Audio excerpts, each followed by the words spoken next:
Selamat sore semuanya, masih di channel Dunia Filsafat. Pada kesempatan ini kita masih akan membicarakan mengenai filsafat sejarah. Jadi objek material dari kajian filsafat sejarah ini adalah mengenai manusia, masyarakat, dan peradaban, kesadarannya, kebebasannya, dan kehidupan secara khusus dan dari sudut pandang filosofis secara kritis, esensial gitu ya. Karena membahas manusia, membahas tentang kesadaran itu sesuatu yang substansi itu esensial. Jadi manusia modern ditandai dengan kesadaran untuk berpikir mandiri. Itu kata Descartes. Kebangkitan pemahaman mengenai bahwa subjek itu bisa mampu berpikir, bisa merumuskan tentang pengetahuan, bukan hanya berkutat dengan suatu dogma. Di sanalah awal tentang gencarnya atau aktifnya suatu pemahaman mengenai kreativitas berpikir, meskipun tentu saja ada kekurangannya.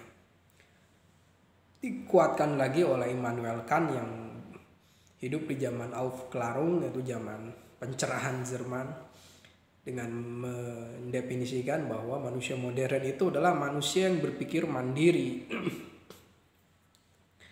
Mengenai apa yang dipikirkan itulah yang menjadi rumusan dari epistemologi. Manusia harus pandai memahami bagaimana dia menyusun suatu pengetahuan. Syarat-syarat apa suatu pengetahuan itu menjadi terbangun atau memiliki suatu fondasi kebenaran gitu ya. Jadi dengan hadirnya pemahaman mengenai subjek juga di sini menandai adanya modern gitu. Makanya Descartes dikatakan bapak filsafat modern. Modernitas ini melahirkan misalnya humanisme, pemahaman humanisme, kemudian dengan liberalisme, kemudian sekularisme. Pemahaman mengenai humanisme ini adalah memahami bahwa manusia ini memiliki suatu cita-cita untuk memakmurkan, untuk bisa merawat dunia ini. Jadi suatu kepercayaan diri bahwa manusia bisa merumuskan nilai berdasarkan landasannya karena kemanusiaan. Kita hidup di dunia harus menciptakan hukum, norma, semua itu karena ya itu demi manusia itu sendiri. Manusia mulai berterima kasih kepada dirinya sendiri ya, manusia diberikan suatu kepercayaan diri lah seperti itu. Setelah itu adalah ada liberalisme. Liberalisme itu kan suatu pemahaman suatu individu itu memiliki hak untuk bebas. Nah ini landasan dari misalnya perbedaan antara partai Republik dengan partai liberal itu ya, partai Republik itu mungkin pada satu sisi ada sesuatu yang dibatasi ketika ada di ranah publik. Hak seseorang itu harus dimusyawarahkan dulu dengan publik. Nah kalau liberal itu ya setiap seorang individu memiliki kebebasannya walaupun di ranah publik. Tapi tentu saja kalau melanggar hukum akan dipermasalahkan. Jadi memang pemahaman mengenai humanisme itu suatu kepercayaan diri, menata nilai kehidupan manusia bisa bahagia, manusia bisa menata masyarakat, menciptakan sains itu demi dirinya sendiri, tidak mengalienasi bahwa ini untuk Tuhan, ini untuk suatu idealisme, itu enggak lah, demi manusia itu sendiri, itu disebut dengan humanisme. Kemudian liberalisme itu adalah suatu paham yang berusaha untuk menyatakan bahwa ya jalannya itu kebebasan individu bisa menopang terciptanya suatu manusia yang mandiri ya tentu saja manusia harus bebas. Orang memiliki kesadaran tentang kemanusiaannya, dia juga harus bebas menentukan hidup dirinya, berpartisipasi dengan masyarakat, yang pasti kebebasan selalu dipertimbangkan menjadi syarat dari suatu perkembangan masyarakat. Kemudian ada sekularisme ya ternyata paradigma sains dan paradigma doktrin agama ini mulai beda ya dipahami, karena sains itu terbuka, berkembang, memiliki riset, bukan suatu dogma, harus positivis, sehingga lahir positivisme logis. Kemudian filsafat bahasa yang memverifikasi doktrin-doktrin metafisika, walaupun mereka mereduksi bahwa kebenaran itu hanya wilayah material saja. Nah setelah itu bukan hanya kecenderungan orang untuk memahami tentang humanisme, modernisme itu kan, modernisme melahirkan humanisme, liberalisme, sekularisme. Peradaban barat juga dengan penemuan sains, revolusi industri, berkembangnya negara dan bangsa, ini membuat mereka semakin bersemangat. Dan inilah mereka anggap sebagai paradigma dari humanisme itu yang menciptakan suatu perkembangan bagi kehidupan manusia dalam negara dan peradaban. Dan memang ketika manusia menyadari tentang dirinya yang sanggup untuk membangun dunia ini, meskipun yang melandasainya bisa saja itu adalah suatu paham agama. Misalnya Max Weber menyatakan ada etik Protestan yang penyemangat di dalam membangun suatu masyarakat gitu. Tapi itu demi untuk manusia juga gitu. Jadi humanisme itu mengambil poin adalah antroposentrisme. Bahkan kajian mengenai ketuhanan itu harus sedikit demi sedikit harus diarahkan kepada yang bersifat antroposentrisme. Maka ilmu tentang tata kota lahir, ilmu tentang desainer, ilmu tentang arsitektur, ilmu tentang kedokteran berkembang, yaitu demi untuk kemanusiaan itu sendiri, untuk manusia gitu. Dan ilmu tentang metafisika itu menjadi sesuatu yang harus dipahami suatu ketika nanti. Mungkin yang didahulukan itu adalah ilmu yang positivis itu. Dan itulah sejarah memahami tentang suatu perkembangan suatu gagasan sains tentang penyelenggaraan negara bahkan dan kebebasannya. Nah di sini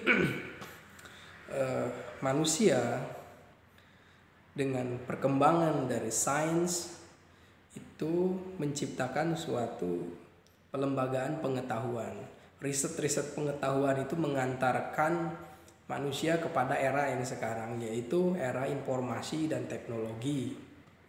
Juga hal ini dikarenakan adanya memang globalisasi ini. Globalisasi itu sebenarnya suatu cita-cita bagaimana manusia bisa terkoneksi antar satu yang lain tanpa jarak gitu ya. Sekarang ada media sosial, mereka bisa berkomunikasi tanpa lama gitu ya. Ini menyebabkan sains menjadi memiliki nilai yang sangat penting di dalam peradaban manusia ini. Nah, maka kesadaran mengenai integrasi antara sains, agama, dan filsafat ini seharusnya harus ada.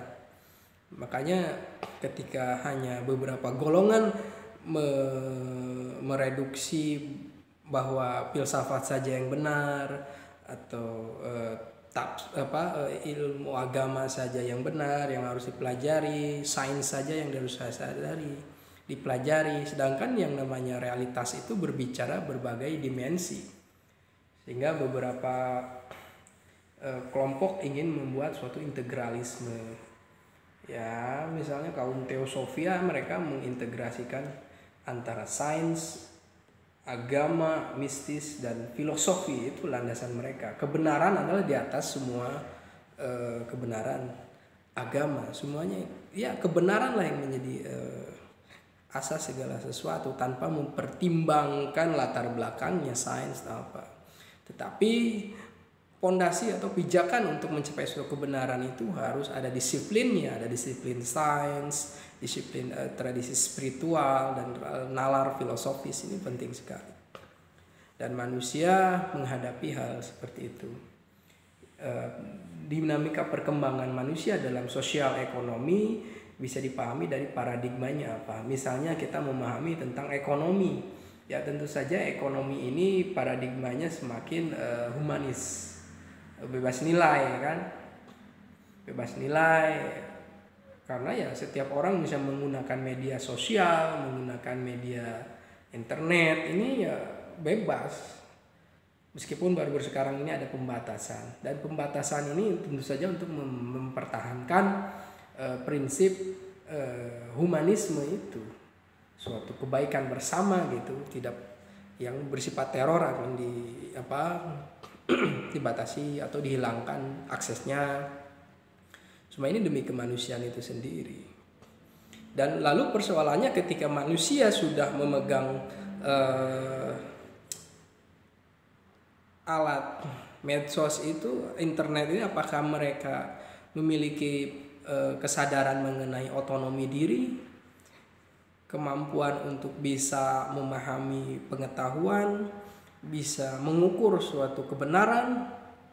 Ya tentu saja ini faktor yang sangat penting juga. Memang harus diselidiki juga seberapa banyak sih orang yang masih terjebak dengan hoax, bagaimana suatu isu digunakan oleh para politisi, misalnya isu-isu hoax untuk dijadikan sebagai amunisi politik. Itu kan menandakan juga bahwa ternyata teknologi itu bermata dua, pisau bermata dua, yang tajam dan satu tumpul. Yang tajam ini memang